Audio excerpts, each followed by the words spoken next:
नमस्कार दोस्तों, ABP academy में आपका स्वागत है।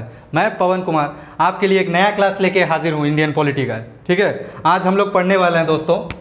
देखिए, जो प्रियम्बल हम लोग ने चालू किया था, स्टार्ट किया था अपने क्लास में पढ़ने में, उसी में हम लोग देख लिए थे। क्या क्या देखे थे दोस्तों? दो वर्ड हम लोग पहले ही देख लिए थे। Sovereign, what is sovereign? ठीक है, जैसे कि हम लोगों ने देखा था कि India is a sovereign country, sovereign state.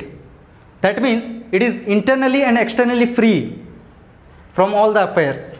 Okay, from all the external affairs and internal affairs. Okay, मतलब अंदर में क्या होता है, जैसे एक कंट्री के अंदर में, इंडिया में क्या होता है, एक फ्री गवर्नमेंट होता है जिसे कौन चुनता है? जनता चुनती है दोस्तों, और एक गवर्नमेंट बनाती है जो कि राज करते हैं देश पे। ठीक है, और ये अंदर में कोई भी डिसीजन ले सकते हैं। इंडिया अपने आप में कोई भी डिसीजन ले सकते हैं, उसमें कोई भी एक्सटर्नल दबाव नहीं होगा दोस्तों। ठीक है, इसी का मीनिंग होता है सोवरेन। ये मैं बताया हुआ हूँ आपको क्लास में। आपने अगर नहीं देखा है तो मेरा लास्ट वीडियो आप देख सकते हैं क्लास में। इसमें क्या आपको आइडिया हो जाएगा। तो हम लोग क्या एक ऑर्गेनाइज्ड फॉर्म में एक चल रहे हैं, उसी हिसाब से आपको पता चलेगा। ठीक है, और सेकेंड वर्ड हम लोगों ने देखा था सोशलिस्ट। क्या देखा था ना? सोशलिस्ट, समाजवादी। ठीक है, इसमें क्या होता है, कुछ भी अगर डिस्ट्रीब्यूशन हो रहा है, ठीक है, पैसों का कुछ भी डिस्ट्रीब्यूशन हो रहा है, सब इक्वल मात्रा में डिस्ट्रीब्यूट हो पूरे सोसाइटी में। इससे क्या होगा ना, जितने भी रिच एंड पुअर हैं, आजकल क्या होता है दोस्तों, पुअर जो कि गरीब हैं वो गरीब से और गरीब होते जा रहे हैं, और जो अमीर है वो अमीर से और अमीर होते जा रहे हैं। ठीक है, तो जो हम लोग पढ़े थे दोस्तों सोशलिस्ट, समाजवादी, उसका मीनिंग यही है कि जो डिस्ट्रीब्यूशन हो पैसा का वो इक्वली हो सोसाइटी में। ओके, और इंडिया ने क्या अडॉप्ट किया है? इंडिया ने मिक्स्ड इकोनॉमी अडॉप्ट किया है। उसका मतलब क्या है ना, सोशलिस्ट प्लस कैपिटलिस्ट, बताया हुआ हूँ ये। ठीक है, मैं लास्ट क्लास में बताया हुआ हूँ ये। ओके, सोशलिस्ट मतलब कुछ भी बन रहा है दोस्तों, क्लोथ्स बन रहा है, वुड बन रहा है, कुछ भी प्रोडक्शन हो रहा है, कुछ भी डिस्ट्रीब्यूशन हो रहा है, वो गवर्नमेंट कर रहा है। ठीक है, और कैपिटलिस्ट मतलब क्या? कुछ भी प्रोडक्शन हो रहा है वो प्राइवेट कंपनी कर रहा है। इसमें क्या होता है, एक पब्लिक कंपनी, मतलब गवर्नमेंट संभालेगा सबको। सोशलिस्ट, ओके, डिस्ट्रीब्यूट होगा पूरा इक्वली सोसाइटी में। ओके, एंड कैपिटलिस्ट क्या होगा ना, एक प्राइवेट कंपनी उसे चलाएगी, कुछ भी प्रोडक्शन या कुछ भी डिस्ट्रीब्यूशन हो रहा है वो प्राइवेट कंपनी के अंडर में होगा। ओके, चलिए आगे बढ़ते हैं। तो आज हम लोग देखने वाले हैं सेक्युलर क्या है, थर्ड वर्ड प्रियम्बल का। उसके बाद डेमोक्रेटिक क्या है देखने वाले हैं, एंड लास्ट रिपब्लिक क्या है देखने वाले हैं। ठीक है, चलिए आगे बढ़ते हैं। तो सेक्युलर मतलब देखिए धर्मनिरपेक्ष क्या होता है जानते हैं। देखिए, there is no difference of religion. ठीक है, कुछ भी रिलीजियन हो उसमें कुछ डिफरेंस नहीं होगा यार। ठीक है, कुछ भी मतलब धर्मनिरपेक्ष नहीं होगा उसमें। ठीक है, that is all religion are equally respected and moreover there is no state religion. ठीक है, जैसे हम लोग अभी इंडिया के बारे में ही पढ़ रहे हैं, तो भाई आप जानते हो जो हमारा कंट्री इंडिया है उसका रिलीजियन क्या है? There is no state religion. Okay, that's why India is called a secular state. ठीक है, तो यहां पे क्या होता है, जितने भी भाई रिलीजियन है सबको इक्वली ट्रीट किया जाता है। ओके, किसी को ना ऊपर किया जाता है, किसी को ना नीचे किया जाता है, सबको हम लोग इक्वली ट्रीट करते हैं जितने भी रिलीजियन है। Okay, that's why India is called a secular state. ठीक है, चलो आगे बढ़ते हैं। देखिए, all the citizens of India are allowed to profess, practice and propagate any religion. भाई देखो, इंडिया में क्या होता है, जितने भी सिटीजन्स हैं, जितने भी जनता है, ठीक है, उन्हें ये अलाउ किया गया है कि भाई तुम कोई भी रिलीजन क्या कर सकते हो ना, प्रोफेस कर सकते हो, प्रैक्टिस कर सकते हो या प्रोपागेट कर सकते हो, एनी रिलीजन। ठीक है, कोई रोक टोक नहीं है इंडिया पे। That's why India is called a secular state. ठीक है, और देखिए यहाँ पे सेकंड पॉइंट में आते हैं। देखिए, constitution makers wanted to establish such a state. जो हमारा कॉन्स्टिट्यूएंट असेंबली जिन्होंने कॉन्स्टिट्यूशन बनाया था, बना के रेडी किया था, ठीक है। उन्होंने क्या, एक स्टेट ऐसा बनाने का चाहा, इंडियन स्टेट को ऐसा बनाने का चाहा जिसमें क्या ना, right to freedom to any religion, कोई भी रिलीजन भाई तुम प्रोफेस कर सकते हो, प्रैक्टिस कर सकते हो इंडिया पे, इंडिया के अंदर, ठीक है। और ये जब ये आर्टिकल 25 टू 28 के बीच ये लिखा हुआ है फंडामेंटल राइट्स, जो कि 12 टू 35 है, वहाँ पे लिखा हुआ है right to freedom to any religion, ठीक है। ये जब हम लोग आगे बढ़ेंगे, आर्टिकल्स जब पढ़ेंगे तो हम लोग जानेंगे वहाँ पे कि राइट टू फ्रीडम में क्या क्या दिया हुआ है, क्या क्या राइट्स हैं हमारे वहाँ पे रिलीजन को लेके, वहाँ पे क्या क्या राइट्स है, सब हम लोग देखेंगे। आप कोई भी इंस्टीट्यूशन भी माने बना सकते हो अपना रिलीजन के हिसाब से, ठीक है। So according to article 25 to 28 guaranteeing the fundamental right to freedom of religion, जो मैं बोला आपको अभी, have been included in the constitution, ये कॉन्स्टिट्यूशन में इंक्लूड है दोस्तों, ठीक है। Right to religion, okay, right to profess to any religion in our country, okay. Next हम लोग देखते हैं डेमोक्रेटिक क्या है। डेमोक्रेटिक मतलब दोस्तों लोकतांत्रिक, ठीक है। देखिए डेमोक्रेटिक, और यहां पे देखिए डेमो का मतलब क्या होता है, डेमो का मतलब होता है पीपल, मतलब जनता, और क्रेटिक का मतलब होता है रूल। तो इसका मतलब क्या हुआ, democratic rule, people to rule, ठीक है। आगे देखते हैं डेमोक्रेटिक का मतलब क्या होता है विस्तार से, okay. So the constitution has established A system in which the government of a country is elected by the people. तो भाई कॉन्स्टिट्यूशन में ये एस्टैब्लिश किया गया एक सिस्टम जिसमें क्या होता है, जो आपका कंट्री में जो गवर्नमेंट होता है, क्या होता है, गवर्नमेंट होता है, वो इलेक्ट हुए रहता है ना, जनता के द्वारा वो इलेक्ट हुए रहता है, ठीक है।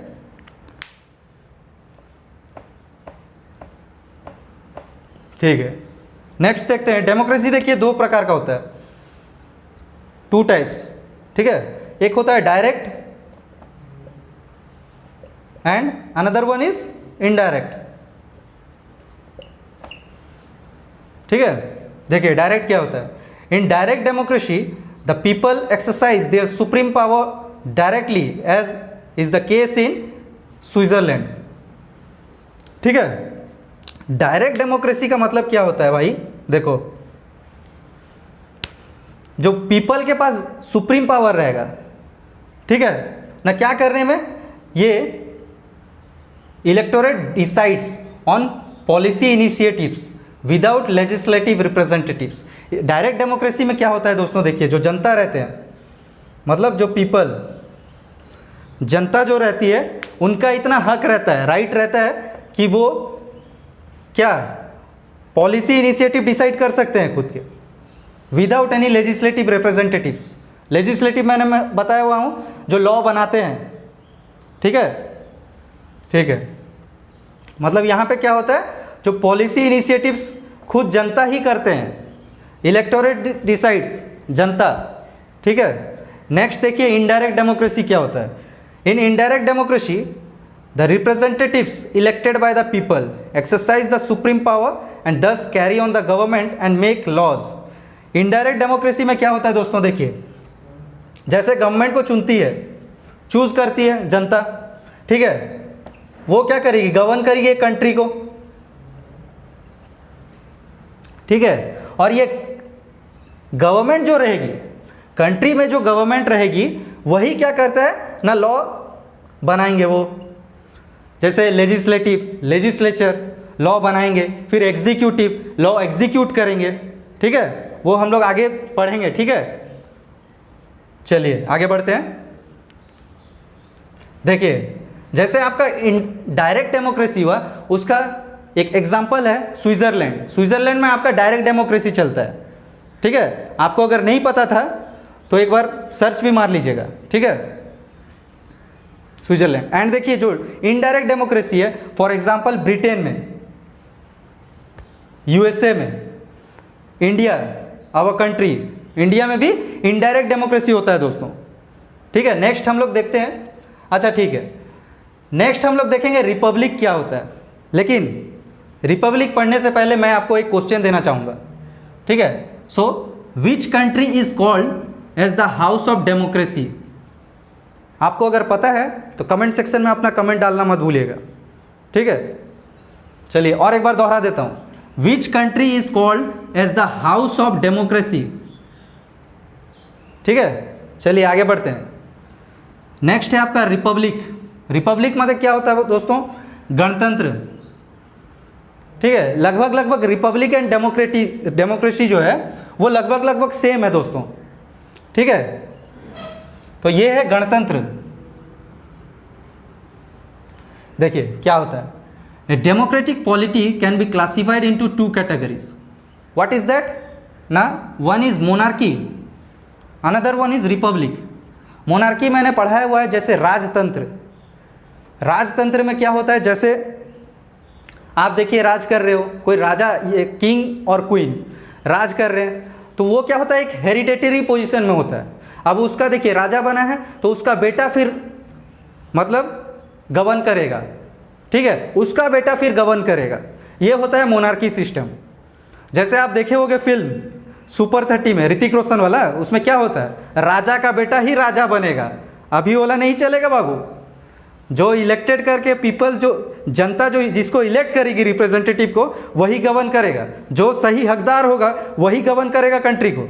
ठीक है, तो राजा का बेटा राजा नहीं बनेगा। ठीक है, तो मोनार्की सिस्टम वही होता है। देखिए क्या होता है, in a monarchy the head of the state usually king और क्वीन। आपका ब्रिटेन में क्वीन, ठीक है, जैसे वहाँ पे होता है, एंजॉयज ए हेरिडेटरी पोजीशन। जैसे मैं बताया, पीढ़ी दर पीढ़ी जैसे जो चलाते हैं, वंश जो होता है। ठीक है, पीढ़ी दर पीढ़ी अगर कोई कंट्री को गवर्न कर रहे हैं, उसे हम लोग क्या बोलते हैं, मोनार्की सिस्टम बोलते हैं, राजतंत्र। ठीक है, और रिपब्लिक देखिए नेक्स्ट क्या होता है। जैसे मैं बताया, देखिए मोनार्की सिस्टम ब्रिटेन में चलता है for example. Okay, hereditary position, queen और किंग वहाँ पर रहते हैं। ओके, हो सकते हैं। देखिए, in a republic on the other hand the head of the state is always elected directly और indirectly for a fixed period. ठीक है, रिपब्लिक में क्या होता है,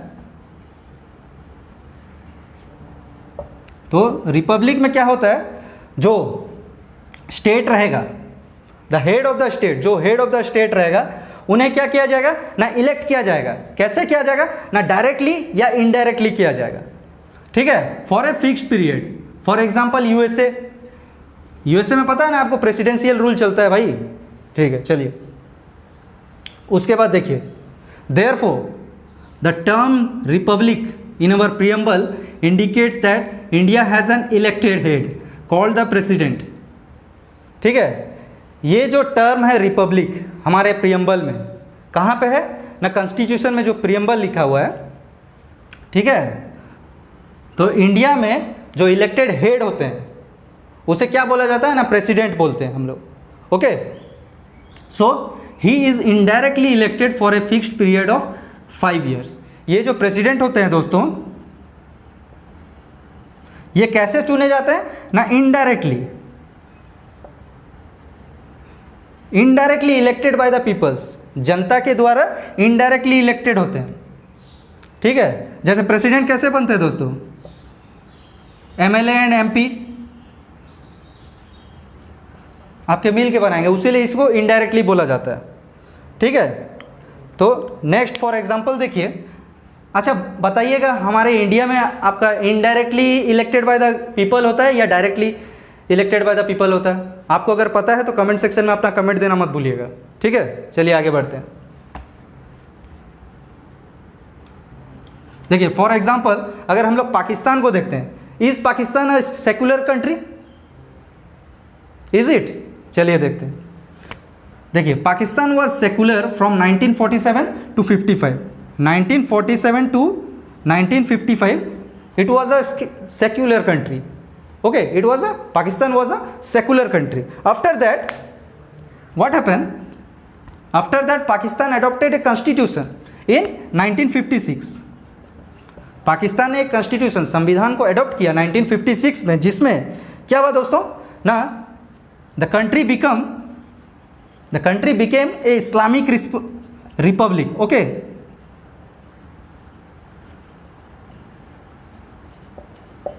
Islamic republic with Islam as its state religion. Okay, और मैंने पहले ही बोला है, अगर स्टेट का कोई भाई रिलीजन है, ऑफिशियल रिलीजन है, ठीक है, स्टेट का रिलीजन है, तो वो सेकुलर कंट्री नहीं होता है दोस्तों, ठीक है। So Pakistan is not a secular country. Okay, इसी के साथ आज का क्लास हम लोग यहीं समाप्त करते हैं। अगर आपको पसंद आया तो आप हमारे चैनल को लाइक एंड सब्सक्राइब कीजिए। थैंक यू, जय हिंद।